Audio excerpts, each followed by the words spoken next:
when keys are comparable and we can put them in order, we saw that we can use binary search to get an efficient symbol table implementation. But we can also provide a lot of convenient functionality for the client. That's what we're going to look at next. So this is just an example of an application that might try to associate keys with values, and an illustration of all the different operations that a client might want. So we already looked at the get operation, so we might want to know what city is associated with the event that happened at time 9:13. And so that should return that value.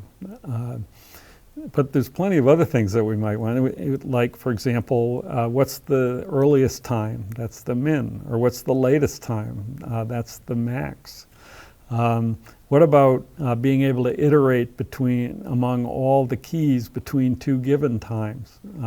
That certainly is convenient.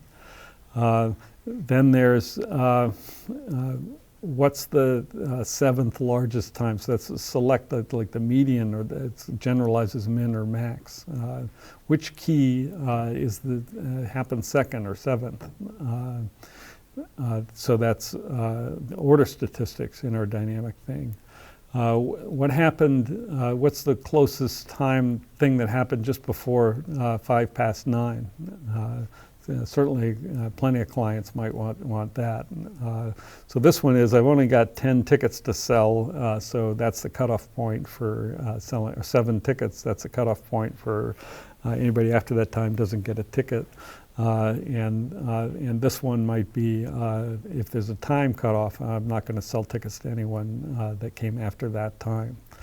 And then the corresponding one is, what's the first thing that happened after that time? That's call into the radio show. I'm going to take that caller, first call that comes at 9:30, and so forth. So then see how many things happen between 9:15 and 9:25.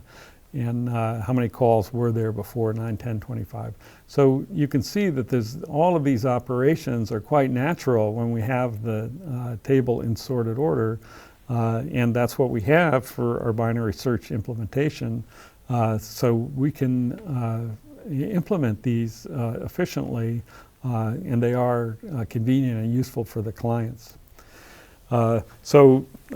Typically for ordered symbol tables, when keys are comparable, will provide a much wider interface. It's very useful for many clients.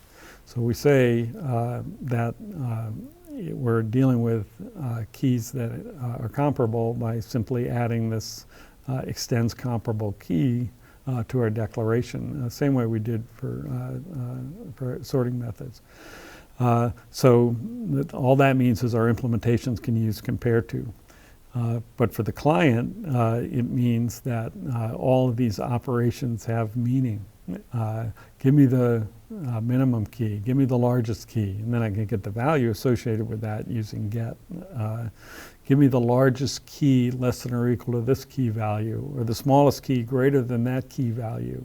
Give me the number of keys less than that key. You can actually implement priority queues this way.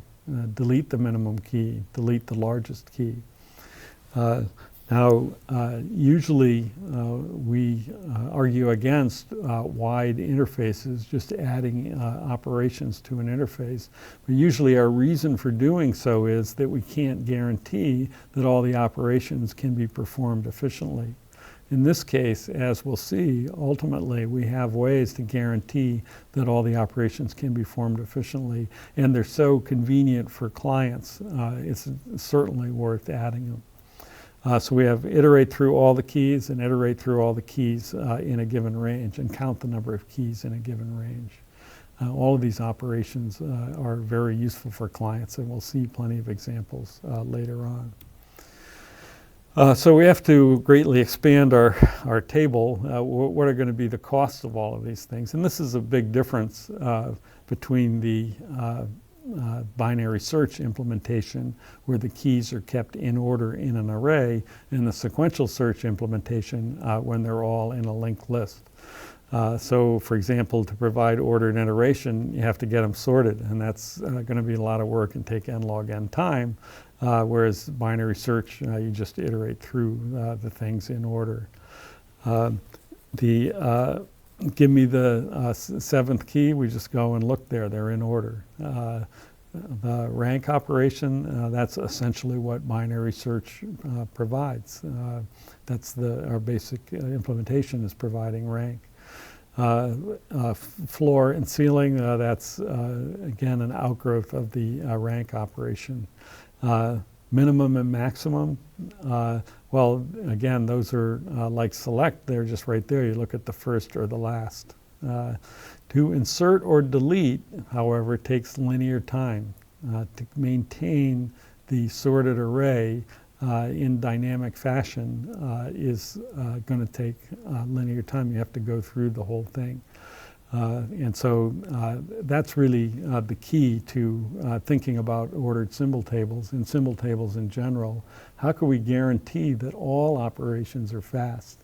Binary search is pretty good, but that's a major flaw. It can't maintain a dynamic table efficiently with binary search. And that's going to be our focus in the next lecture.